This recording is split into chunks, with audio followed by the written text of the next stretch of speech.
So বন্ধুরা আজকে সকালবেলায় দেখতে পাচ্ছ কিন্তু গাড়ি নিয়ে বেরিয়ে গেছি। আমি নিজে আজকে গাড়ি নিয়ে বেরিয়ে গেছি। এখন আমি রোজই বলতে গেলে মাঝে মধ্যে বেরাচ্ছি। পিছনে 3টে বন্ধু, সামনে টুয়া। আমি গাড়ি চালাচ্ছি, ও ভিডিও করছিল।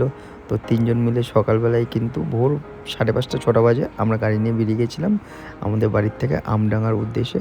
আমডাঙ্গা যে করুণাময়ী মার মন্দির আছে এখানে আমরা চলে এসেছি, তোমরা এখন দেখতে পাচ্ছ।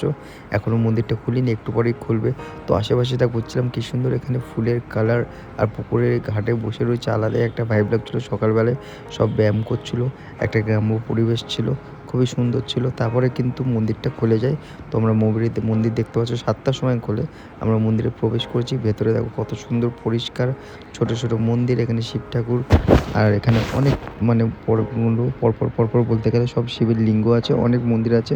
আর ছোট ছোট এরকম ছোট ছোট অনেক দেবী দেবতারও আছে। তো উপরে তো ভিডিও করা যাবে না, উপরে আমরা একটা ফটো তুলেছিলাম, করুণাময়ী মায়ের ফটোটা দেখো।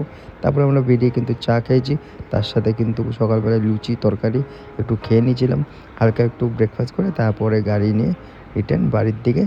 নিজেই অনেকদিন পরে সকালবেলায় বেরিয়ে একটু অনেক দূর এদিক ওদিক ঘুরলাম, মন্দিরে পুজো দিলাম, খুব ভালো লাগলো। আর যদি আমার মিনি ব্লগগুলো তোমাদের ভালো লাগে তাহলে চ্যানেলটাকে সাবস্ক্রাইব করো। বাই বাই, টাটা, দেখা হবে নেক্সট ভিডিওতে।